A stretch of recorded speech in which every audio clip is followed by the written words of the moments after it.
Welcome back, horror fans, to another movie review. It's been a long time since we've done one on the channel, but after seeing Jeepers Creepers Reborn, we feel like we had to say something. So we're going to do a review here, spoiler-free, try to keep it short and sweet for you, and then we're going to do a spoiler-filled review over on our podcast, Make Every Death Count. So these should be available at the exact same time. So if you want to hear more of our thoughts after watching this video, jump on over there and get a full-on listen to our deep thoughts on this. But before going into this, we saw it the second day it came out, so reviews were already all over the place. A lot of it saying that it's the worst horror movie ever. Like, not just the worst creeper film, but the worst movie ever. So, very, very low expectations.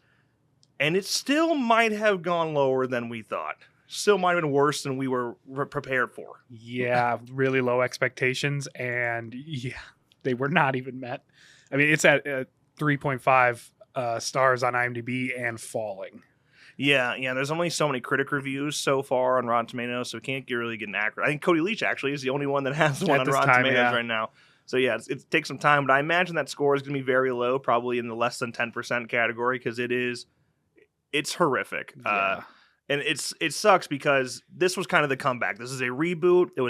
They have a trilogy planned to go alongside Jeepers Creepers Reborn. It steps away from the original. No more Victor Salva. He is no longer involved. A new studio entirely. This one is directed by Timo Varensola, who had a video at the beginning of the movie. Before the movie started, he's got a video and is greeting the audience, is very thankful. So I was like, oh man, that hurts so bad. Obviously, making a movie's hard. Yeah. You know they put in very real effort. It was during the time of fighting COVID and very tough restrictions on sets to get through the pandemic. And I totally see how this would be difficult to do, but it is held back by just a horrific story, bad dialogue, and some horrible VFX. I mean, distractingly bad VFX. Yeah, I mean, so many times we're like, oh man, like, is this entire thing green screened? And yeah, some behind the scenes videos and photos, it's just a green room. Everything is in a green screen, and it shows. Yeah, I will say there's actually even more green screen than we thought. Yeah, like even when there's a time when they're in a voodoo shop, it turns out half of the voodoo shop is just green screened. Mm-hmm. So there's times where it's like, oh, I didn't even notice, so it can't be that bad. But anytime they're outside, you're seeing this crazy, beautiful, lit up night sky with this huge, massive moon. Mm-hmm. So unbelievably fake. It was Scooby-Doo-ish. I mean, I even said it while we were there. It feels like we're watching Scooby-Doo just based on this this VFX we're seeing, which is a shame because I actually think we're going to start with some positives here. I'm going to really try to get some positives. I don't think many reviews have kind of targeted those yet. Mm-hmm. I think the practical effects are solid. There are some solid practical effects, whether it's, body wounds or if it's actual limbs falling off, things like that. There are some solid practical effects. I think the creeper doesn't look that bad to me. I know it's shocking because it looks different. Mm-hmm. But I think if we didn't know what Jonathan Breck as a creeper looks like, I don't think we would be complaining about this. I don't think it's that bad of a practical effect creature. I think it's okay. Yeah, performance was all right too. Yeah, I don't have any issues with the way the creeper's portrayed. I of course would love to see Jonathan Breck return to the role. I know we don't want to see Victor Salva at all, and maybe that's why it's kind of hard to bring in Jonathan Breck. But Right. I mean, he's always been great. He's been great at conventions, and he's just guilty by association. It feels like he didn't have anything to do with that situation. So. Yeah, it sucks not seeing him. At the same time, I don't really have any issues with the performance. There's a couple times Creeper is sassy in this movie. A lot more personality. Yeah, we kind of saw this sneak out in Jeepers Creepers 2. Not so much in 3, but 2, we kind of saw a sassy side, being kind of funny side to the Creeper in a kind of a scary way. This is just kind of being sassy to be sassy, just kind of laughable moments. You may even laugh when you see it. Oh, our theater erupted. Yeah, I will say our theater actually clapped at the end of this movie. So. Yeah, and I turned around and said, "What is wrong Are you with sure? you? Did you watch this movie?" I mean, there was a lot of when you throw in casual fans into a movie like this, there's a body count, people died, you followed a story, and that's it. And you got what you paid for, I suppose.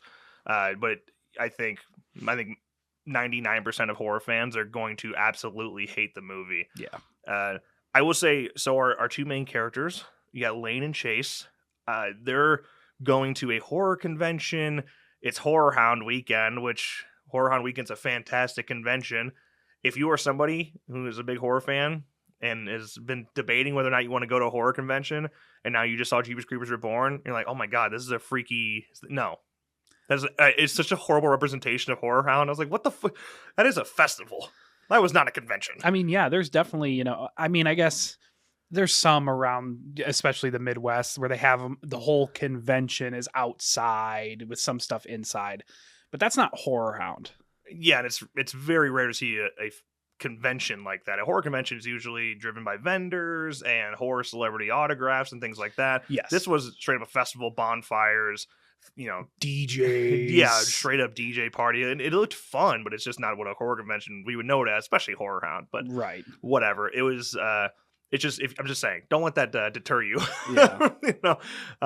But yeah, so yeah, Lane and Chase, they're going to a horror convention, and there ends up being some weird events of people that seem a little. I don't even know how to explain it without spoiling it. That I don't know. There are people in this local town that are very weird and suspicious, and they're kind of bumping into them. At the same time, they win a prize that ultimately leads to them coming face to face with the Creeper. And there's not much really to it other than that. Yeah. There's a bit of a weird backstory going on that I don't want to dive into until we get to the spoiler-filled review, but it's weird, it's different, and it doesn't work. It just doesn't.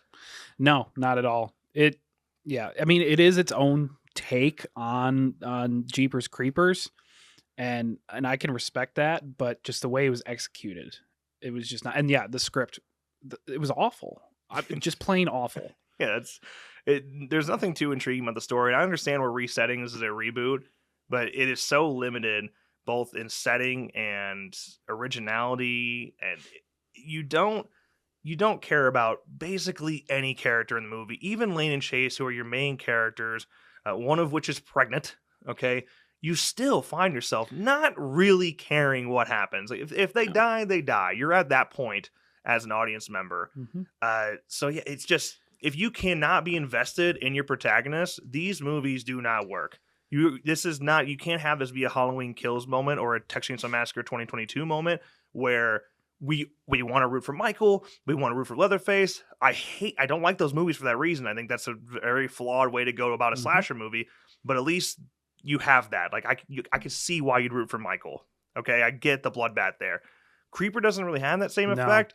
We didn't find ourselves wanting to root for the Creeper, but who else are you going to root for, because you have no characters that are worth a damn. Yeah, the original Jeepers Creepers still, to me, can get my spine a little. Yeah, it's a spooky movie. It really is. Even I've seen it, 50 times. Yeah, and just seeing the actual, there's really suspense. Suspense was okay in it. It could have been worse. Yeah, there's a couple. There is one scene in particular I think is relatively well executed via suspense, but most of them are very predictable. In fact, there's actually a few false jump scares, which I hate. I hate false jump scares. Like, if I'm okay with jump scares, I'm okay with that. Build up to one, I'm all for it. Give me that big relief moment, totally fine. But if a false jump scare, a bad one, for example, is like a cat jumping out of a closet and then you get wrecked with music, insanely loud music, and you jumped because the music just freaking rocked your your core.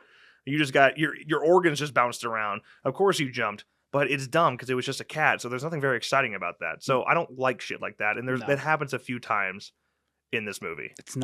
It's really not that scary, and like I said, the original Jeepers Creepers still today, it's scary.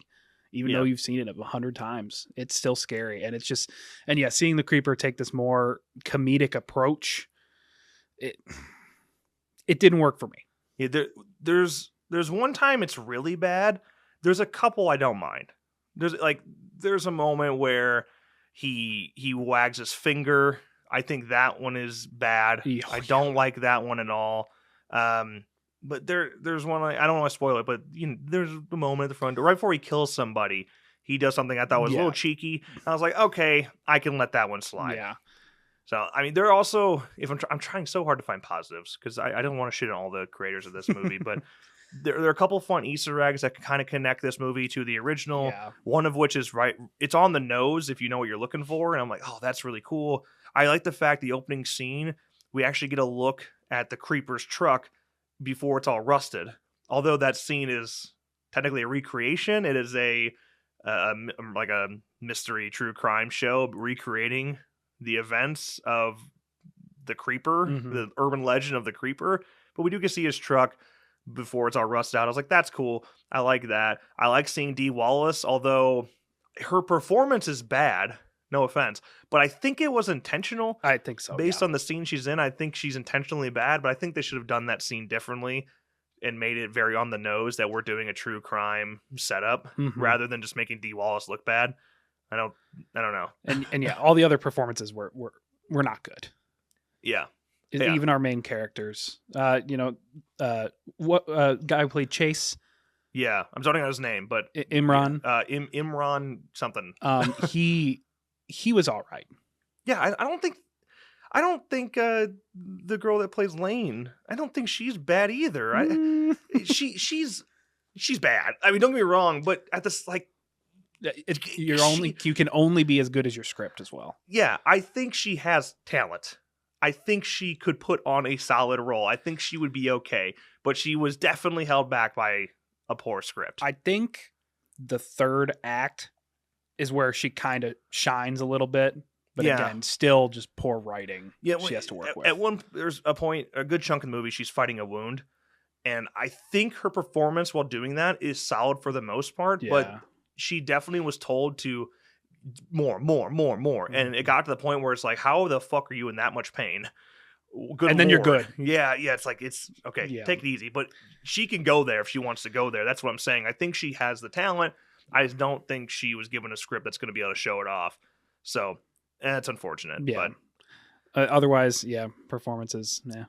Yeah, and like I said, there's just not anybody likable. The VFX is definitely one of the most distracting things to me. And I did say the practical effects are solid. They are, but it's not a movie that has big enough and good enough kills to justify it. You know what I'm saying? Like it's not like Halloween Kills where you can be like, yeah, but at least the kills were fun.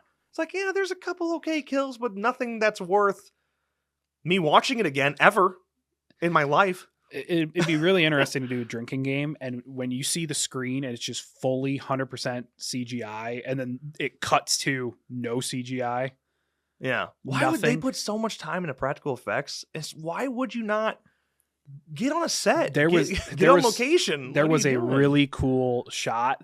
It would have been really cool. Of the Creeper? Yes. Yeah, I know you're saying. It was 100% green screen CGI.